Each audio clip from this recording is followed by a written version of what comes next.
So, hi everyone. Here we have, I think this is the maximum I get in my podcast for people. I tried with 3 in the past, even Ioana was part of it, but we are 4. And in this special series, I wanted to tackle an unspoken topic about fundraising, the difficulty of fundraising, because usually when you hear about fundraising these days, I have at Game Investor log on Telegram that tells me about all the companies that receive 5 to 10 million per day. And that's the stories we celebrate. We just don't know how they get there. And that's more how we hear about fundraising. But there's also the real warrior journey of fundraising for the ones who manage, for the ones who are doing it, have been doing it like myself. And I'm grateful that I've actually learned a lot from Aurora, Ioana, and Julia through my own journey. And we're here to tackle the topic here about what you can learn and should know before or while you're fundraising in 2024. So welcome everyone. And maybe let's start with a quick round of intro for the context of our listeners today who have missed some of your episodes because we have had a few episodes with Ioana and also with Julia, not yet with you, Aurora, but that will come soon. And let's start maybe with you, Julia, if you don't mind. Thank you so much for having me. I'm Julia Palatovska. I'm a co-founder and CEO of Dorian. Dorian is a two-sided marketplace where on one side we've got content creators and on the other side their fans. It is a very ambitious project. Our ambition is to enable such large content creator classes as artists and writers to turn their content into games. So we have built an engine for creation, for monetization and analytics, and also distribution for content creators to turn linear content such as comics into games that usually heavily rely on narrative.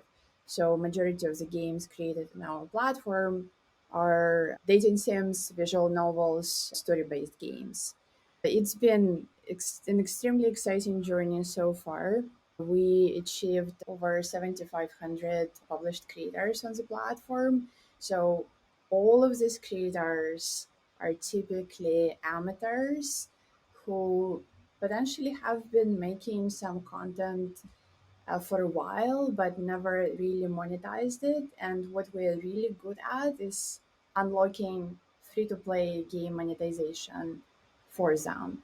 And why it matters is because as an amateur and not like a studio, not a licensed name, you have a very hard time selling things upfront.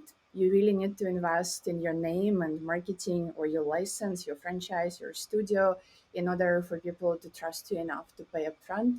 But with free to play monetization, when fans can try content for free and then enjoy it enough to turn into patrons of those creators, this is where this magic happens. And we have an increasing number of creators making a living on the platform.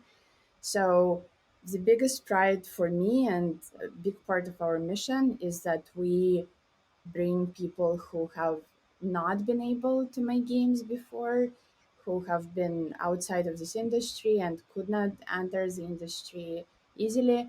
Namely, around 90% of people who make games in Dorian are women and non binary people, which is amazing. It's great to have so many women on this call, but as you probably know, in most cases, you're the only woman in the room throughout your career. I'm sure you experienced this. And my team and I have already developed this different view because we primarily work with women and non binary people, which is really cool. And because these people can take risks, because they have democratized tools, they have very original ideas. We see them trying something that professionals and studios would never try, and some of them have already built cult followings and really cool content.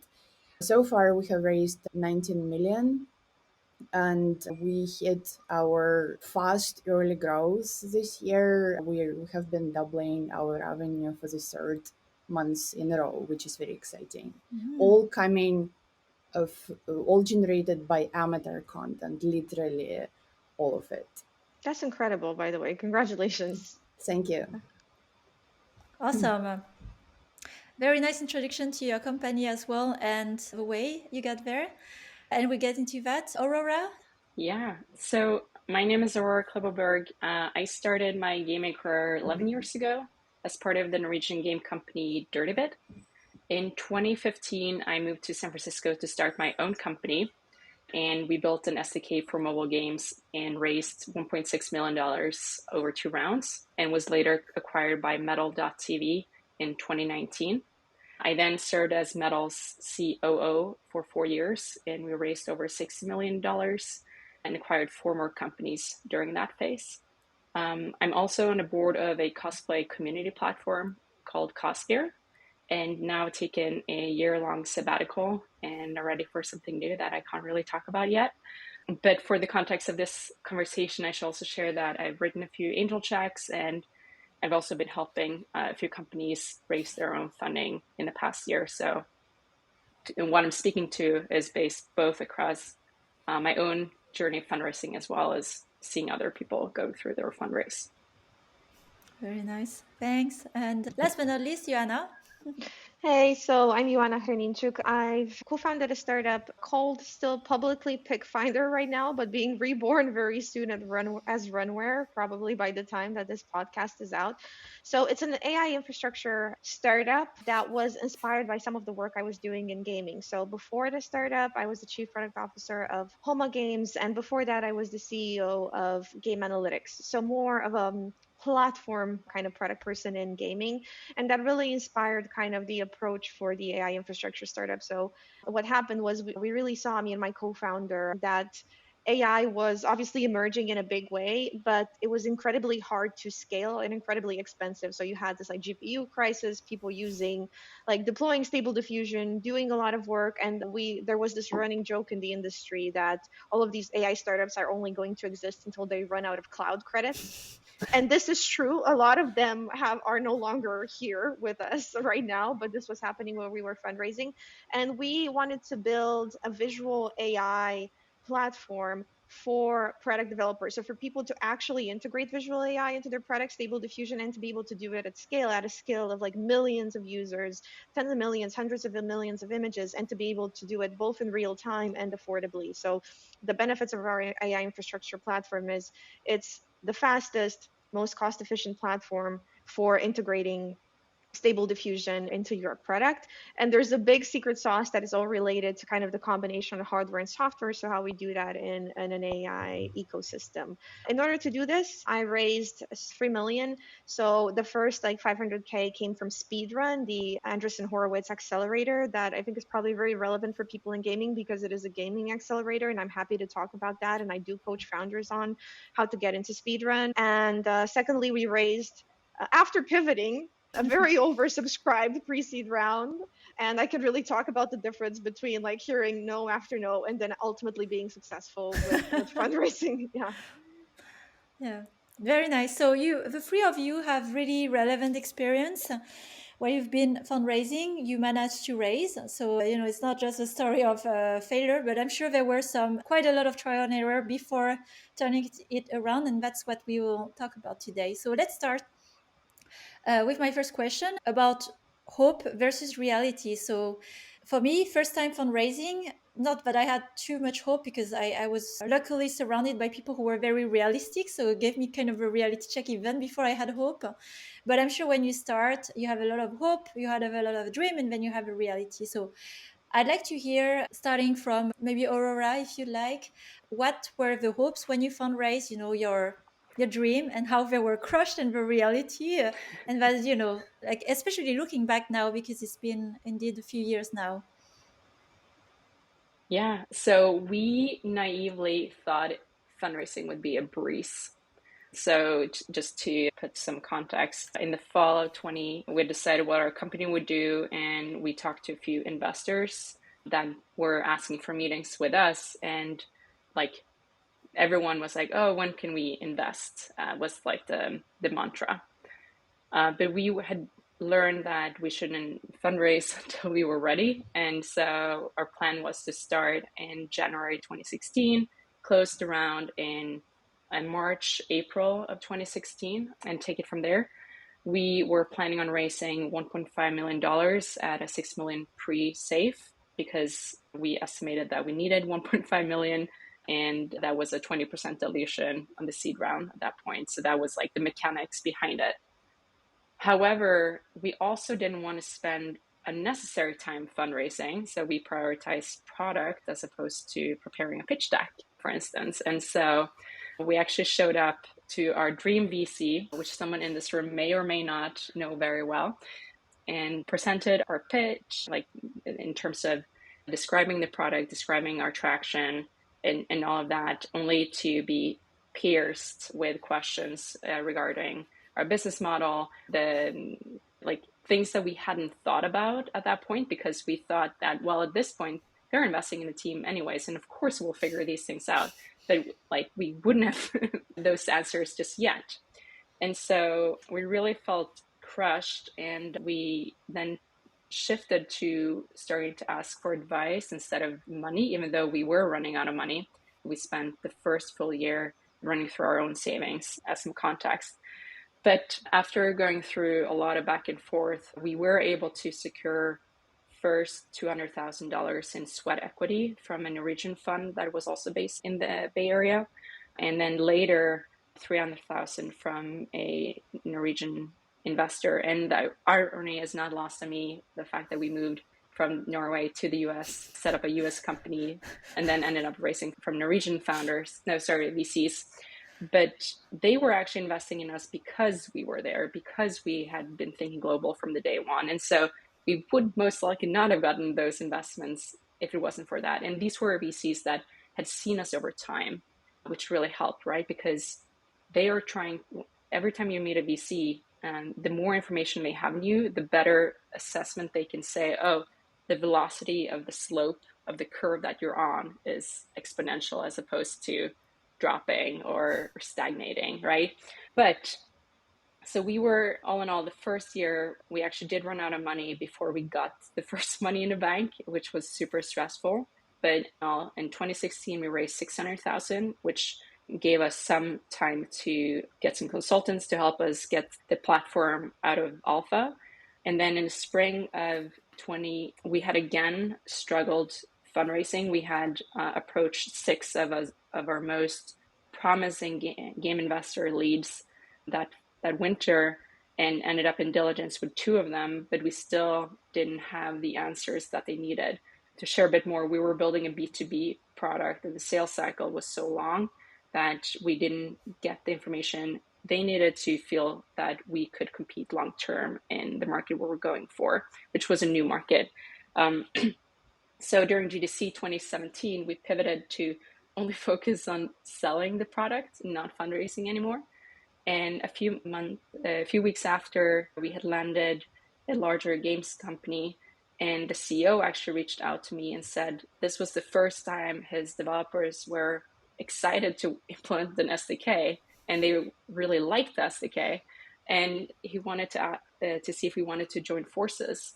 And so the acquisition probe gave us the momentum we needed to actually go back to our own investors and have them invest even more.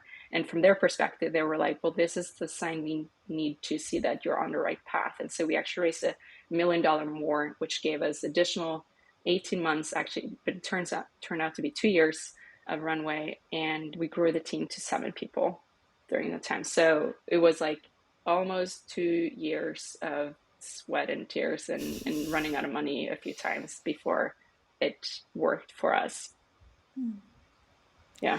So just as for a question, so with a hope, were you expecting that, like that journey of sweat? And no, not at all. Naively, I thought this would be a walk in the park, given we had such huge success from our time at FunRun. But the reality was that when we crossed the pond to come over to the States, no one cared because we hadn't exited Dirtybit, and we didn't come from MIT and any of the other Ivy League schools, and we didn't have a work history from the FANG companies at the time, right? So we were a nobody, even though we'd been sort of like a somebody in a Norwegian context. Here we were just fish in the pond, you know?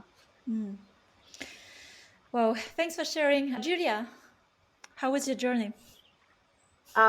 It's been a lot of fun. Yeah, so my background before Dorian was I was at the games company, mobile games company, in the early days of mobile called G5 Games. We grew the company from pretty much nothing to multi-million dollar business, both developing and publishing third-party games. I spent nearly 7 years with that company, learned a ton. It was a fantastic experience. The company also got listed in the NASDAQ in Stockholm. So, for someone who is coming from Ukraine with no connection to capital markets, that was a phenomenal first experience for me in games. And then I was really lucky to join a venture capital fund called London Venture Partners. And this is when Aurora and I met first time. So I was working out of London Venture Partners. I'm sure you all know this firm. They were one of the first game focused early stage funds with some phenomenal previous experience of the founders of the fund. David Gardner had been running Electronic Arts for many years. David Lauki sold the company to Electronic Arts. So there was a third partner who exited, Paul Haydens. They all had fantastic experience in games before starting. Then they successfully invested in such companies as Supercell, Unity in early stages. So I joined them as the first person who was not a fund founder.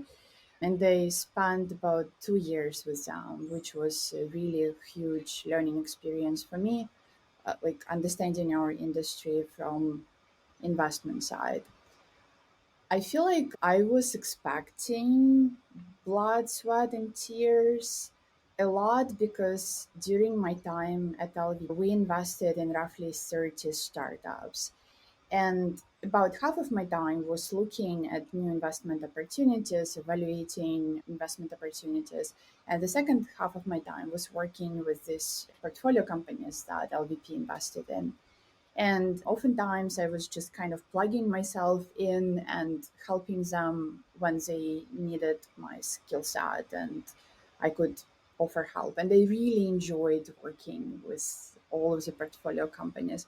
But I saw what running a startup, especially at early stages, especially in the times of uncertainty, can do to founders. And like one of the founder I remember who became my friend, I did not see him smiling for a year because of the times that they had. Another founder totally got burned out, had his relationships fell out for him. So I saw all of this and somehow it did not stop me.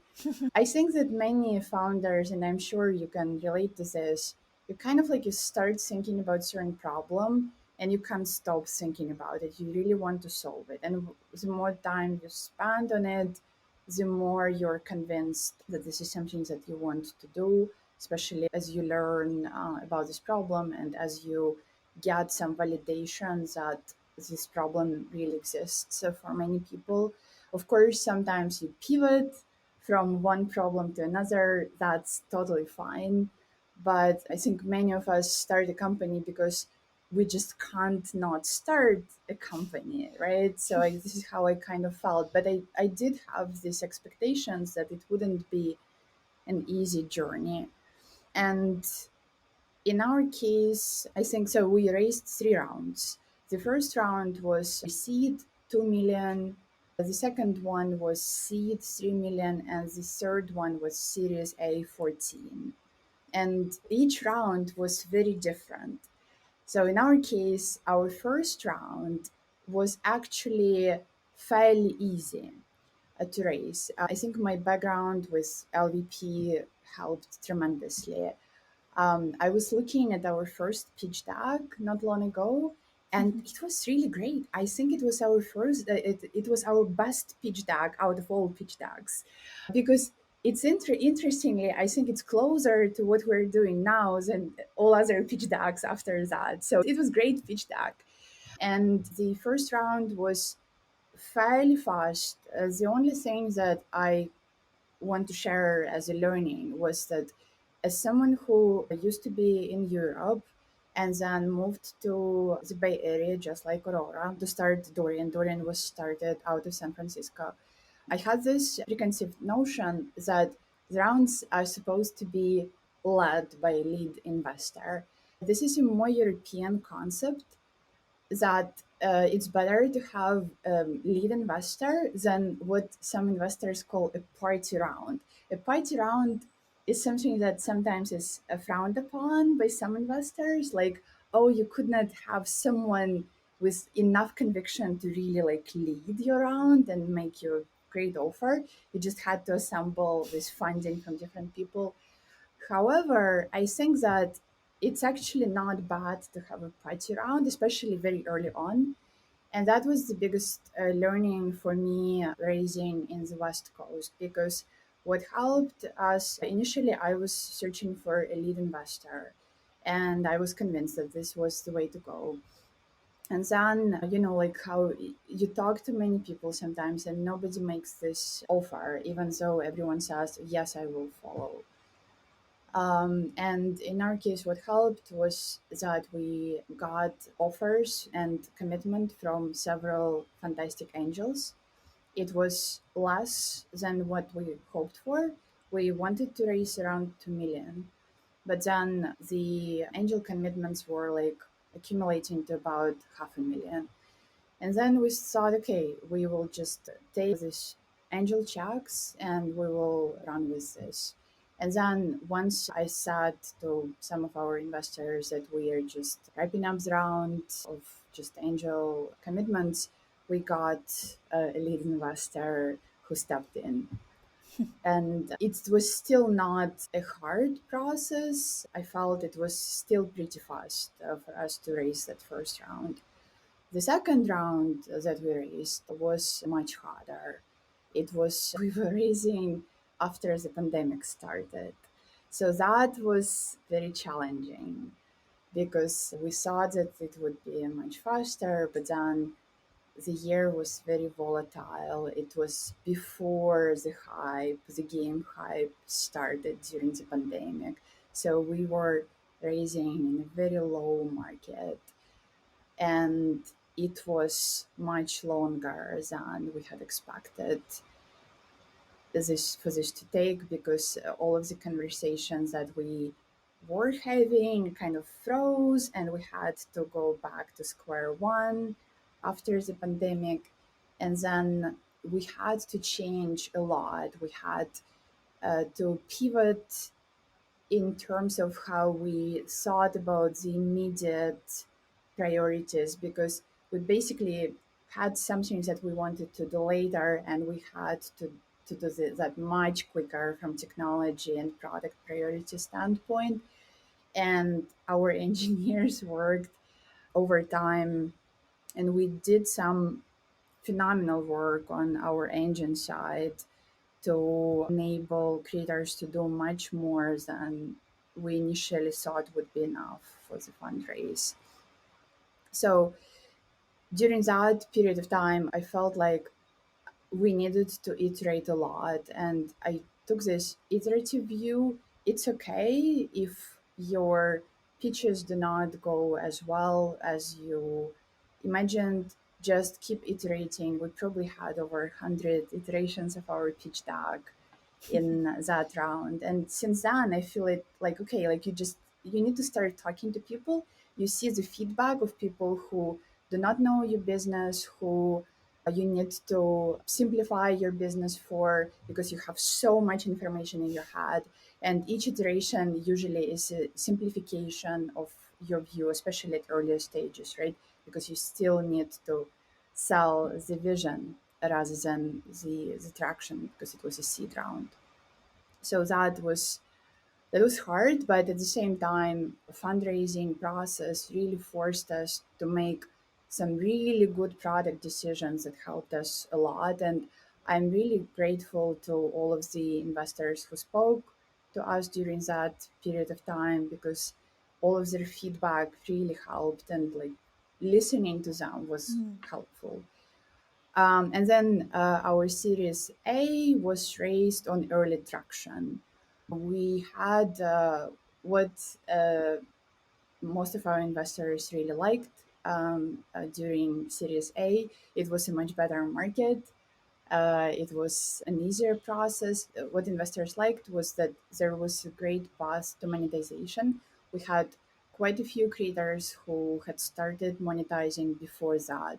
Our investors were impressed that it's UGC monetizing from fan spend, right? Which is very unusual because majority of the UGC platforms are just not monetizing from fans, whatever it is. It doesn't have to be only game platforms. Majority of UGC platforms are really not monetizing from fan spend.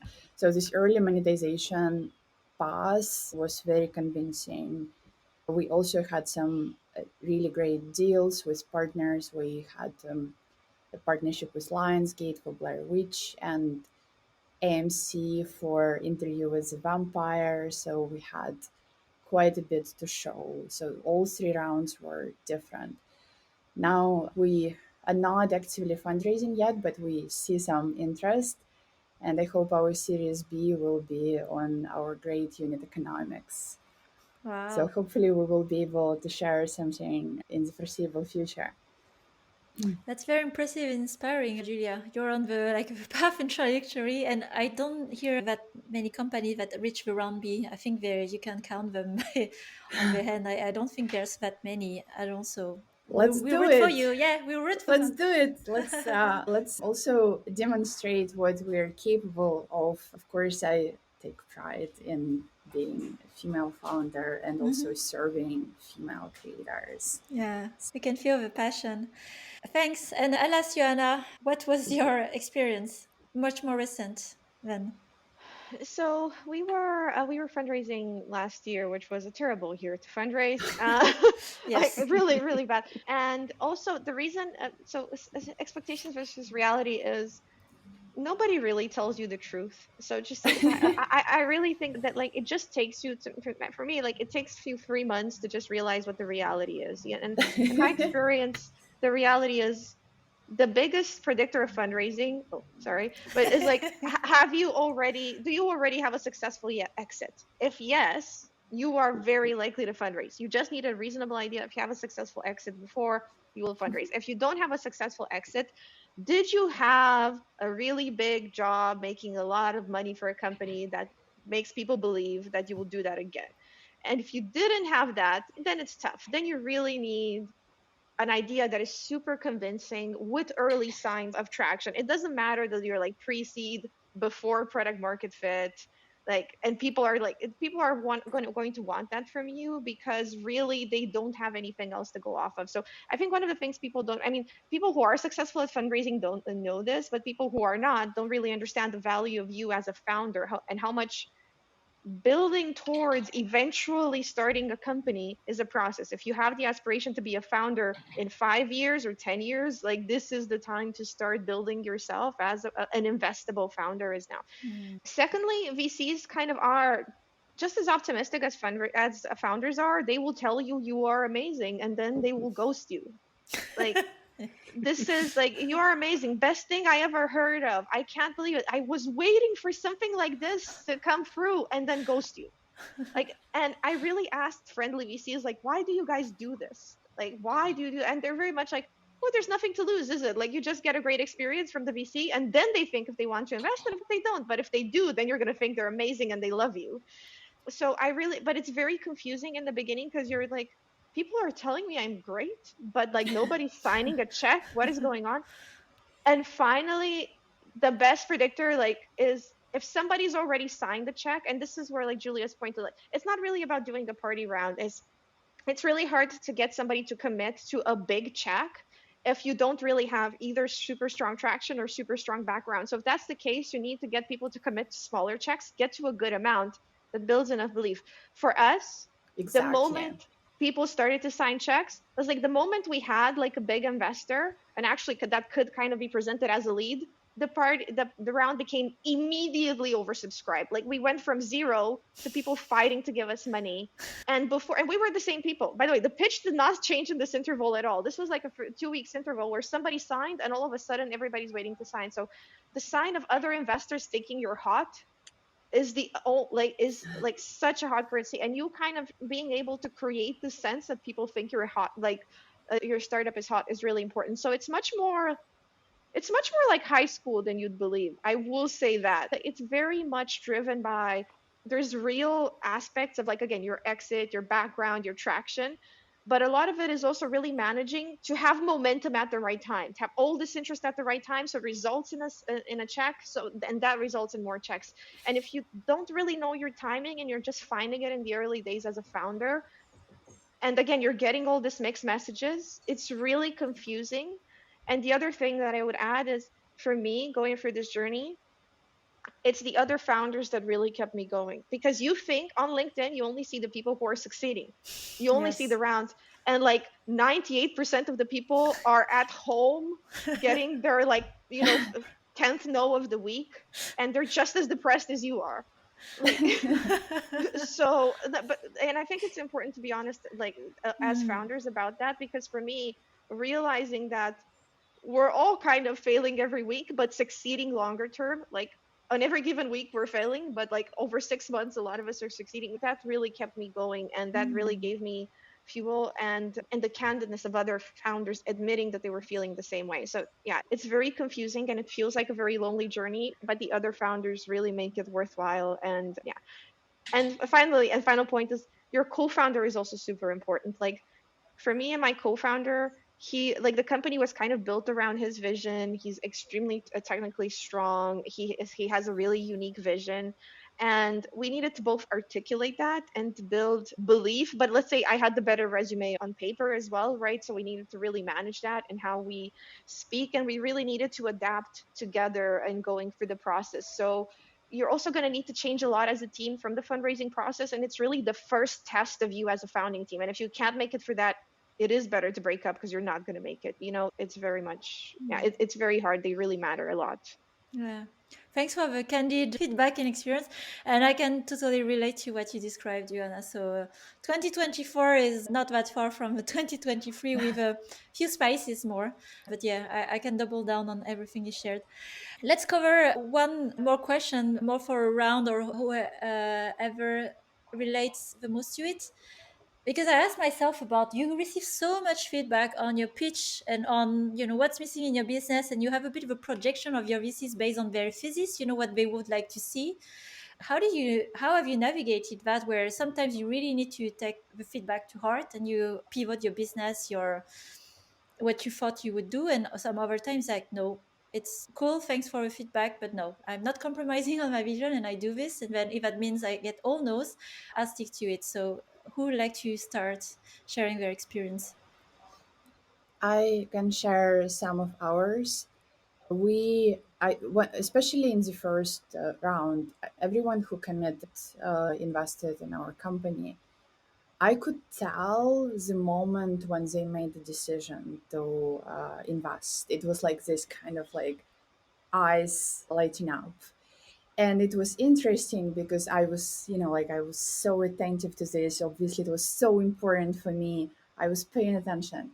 And I felt like everyone invested based on something different.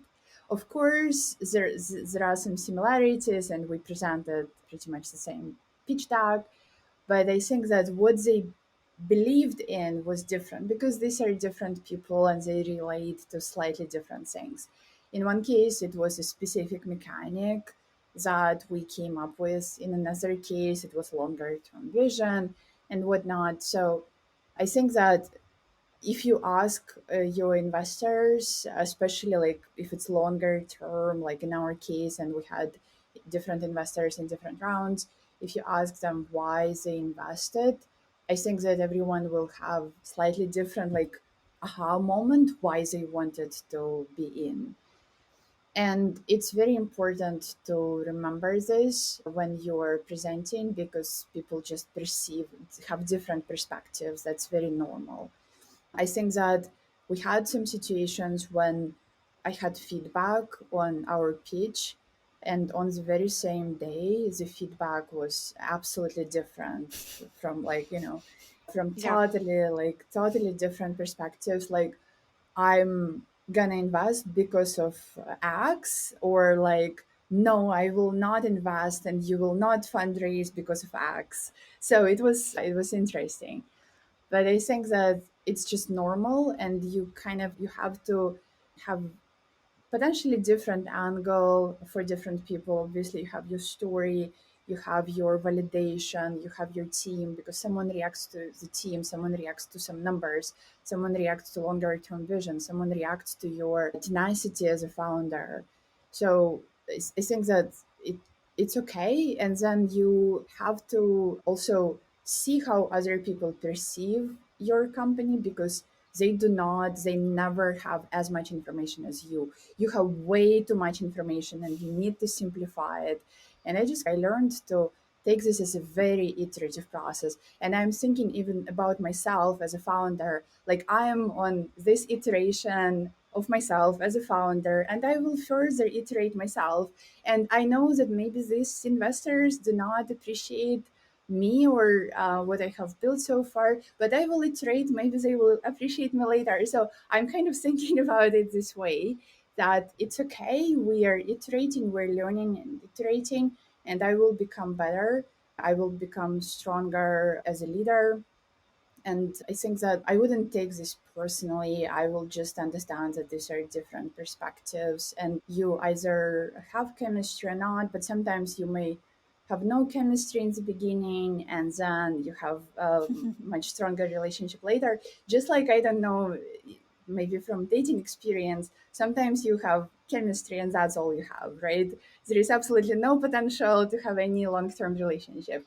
Sometimes you have no chemistry, but you actually right on, but you develop much stronger relationship later on. So I think that's normal, and we as humans just kind of react differently. But I wouldn't see I would recommend not to look at investors as this demanding overlords that are trying to like harm you, or who are just unreasonable or something. They are also humans. They are oftentimes very creative. They have their opinions, and that's normal. That's fun. That's part of life, to interact with them and learn from each other. So that's how I see it.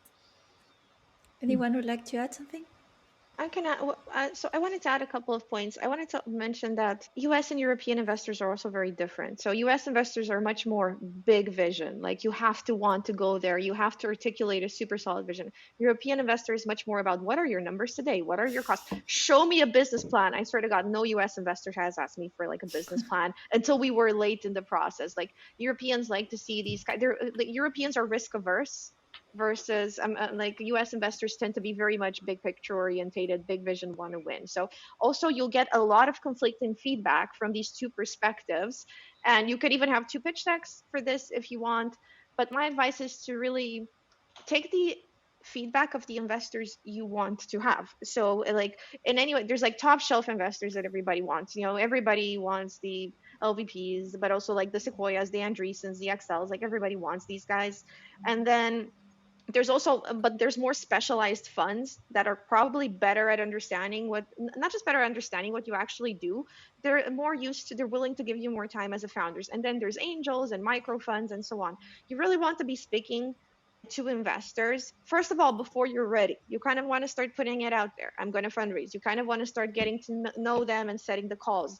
You want to form an impression about what they like, and you want to read the blogs of the big guys. Like, the top shelf investors put out their vision for the market, and kind of their market tends to adapt because they have the most resources to assess the market. So you'll see a lot of micro funds, angels are very influenced by this stuff. So you kind of really want to segment the market this way. You want to kind of group it geographically. You want to kind of really speak to them in this order and start to form an impression, really adopt the lingo, and then make a pitch on the basis of this. So initially you want to have some sort of pitch, like you don't have nothing, but you want to kind of really build up towards your fundraise that aligns with momentum that you have in the business. I made this release and I have my first customers and the traction is great. And I've been speaking to you for 6 months and now I'm fundraising, right?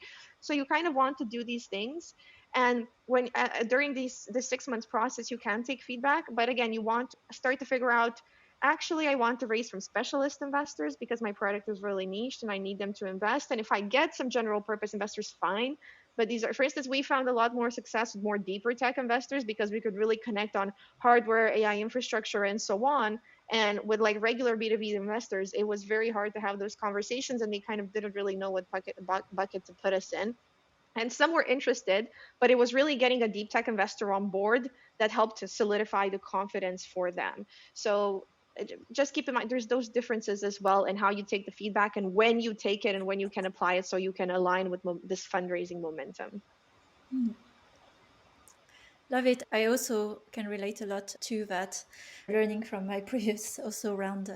All right, did you want to share? So for me, like I've seen this through different lenses throughout, and like building on what Julia said, I think we should always try to educate our investors as well, right? Like as an investor, you don't necessarily want to go in the room and leave with no new knowledge, right? Like there's a huge opportunity for you as a founder to establish yourself as a thought leader, right? Because if you're really going to make a dent in whatever you're going to do, you need to come with something new.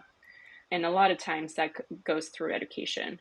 And so even though that the investor may not agree with your stance, like if you receive that feedback with integrity, like you can still try and prove them wrong and like keep them in the loop as you learn new things. And if you end up learning something new, like that is also a good opportunity to show vulnerability, but still like tenacity and rigor, right? As you proceed on your journey.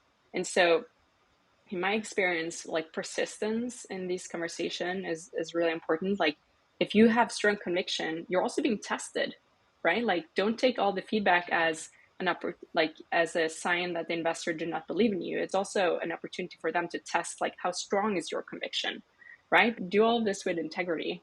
And if there's one thing that Pim David, who's the CEO in Metal, was just absolutely amazing at, was to always start each meeting with a fresh start. Like he would never let the prior no or VC conversation get to his head as we entered a new conversation. And I just thought that was very remarkable. And I always try and advise everyone else at doing that. But I think to like close this one out, like don't take no as a final no. There's always an opportunity to come back. And that is just like no one follows up, like literally, right? So there's always an opportunity for you to stand out by doing that and continue to show conviction and rigor. I would like to add to this because we turned multiple no's into a yes because thanks to just continuing pitching. So we did it multiple times. So I kind of almost expect that it's part of the process. And there was one conversation, as I remember, was over Zoom. And it was an investor who it seemed like they were not inclined to invest in us. They demonstrated some doubt. And I said, you know what, like, you might not want to invest in us. That's fine. I understand. But I will take my opportunity to evangelize for our company at this time. So let me explain what we're doing, why we're doing this.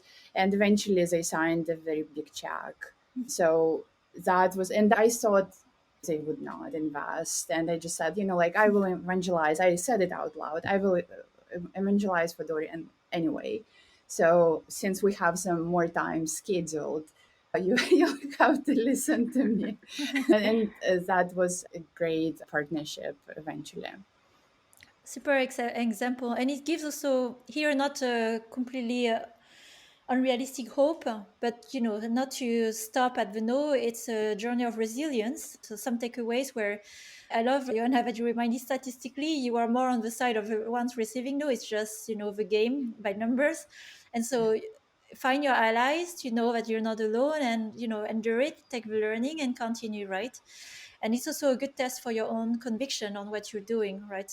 And then that's also very respected when you can show yourself at different steps of the journey. So a lot of learning packed in all your experience, which are quite complementary at different time, different companies, but also different experience. And for the listeners, there's so much to learn. So please, for the listeners, take note, because those are valuable insights where you can save 6 months or a year of your life in stress, not having to go through this, but you make new mistakes. So let's close the round with some rapid fire questions, more so out of curiosity for me, because I've heard, when I get into the process, I've heard the rumors, the legend, and then I have experienced some of it for myself, some not yet. So I'll start with the first one. It's important to create FOMO. Do you agree? Yes. Yes. Yes. Okay. Yes. So just a follow-up question. How do you create FOMO, if someone can just say that quickly? Or maybe there's a different way of creating FOMO. So Get a incentivize early commitments, like give discounts, come in at lower cap, like do anything to make it more like entice it to come on early. Yeah, got it. get 2 free commitments in a row, and use those and communicate those. Oh, we got this. Make sure people know you're succeeding, and then that sense is created. And also concentrate your fundraising with peaks and valleys. Yeah, very good advice here. The timing and converting, the timing of a conversion matters, and then creating the momentum, right? It's funny, like back to LVP, because I was at one of the talk of Ari. It was a game conference in Hamburg, and he said it himself. You have to create the FOMO, like coming even from the investor side. Like we're so busy. It's like it's like he said, dating. It's like that date you really want to have. You're the hot thing in town that everyone is talking about, and you feel really anxious to not be talking to that company that everyone is talking about. So I was like, okay. So that was interesting as well, and I can say also it was true. Fundraising is like Tinder dating. That's like it's a process of matchmaking, in that sense that you don't know who fits you. And the ones you thought are fitting you are not the ones that are fitting you, and the ones that you didn't think were fitting you are fitting you. True or not? True. I think it's true. You need to get to know people just like in any relationship. I think it's like Match.com, where you should be prepared with do we have the same interests before, and be able to talk about that rather than just Tinder. You should be more prepared, but it is very much like dating. You're likely to find a partner if you do go to the dates and you're prepared and you have good conversation points planned and you know who you are and you strongly believe in what you have to offer. But I think you should do the prep work, whereas Tinder is much more go or no go. Yeah, Match.com. But Tinder from a numbers game perspective, right? I would Yeah. assume there's Yes. quantity leads to quality in a way here. But I think you're more likely to get through and further with a smaller, less known VCs than opposed to the name brand that everyone is going for, because they are less hungry, less more picky. Less hungry is probably the wrong word, but yeah, you want the smaller ones that have more to prove. Okay. I have two last question. Raise more than what you need. Would you say it's a good advice or not? Yeah, but also just wanted to add, say you're raising less and raise more than what you're saying you're going to raise, and raise more than what you need. I want to counter this a little bit. I think if you can raise more, that's great.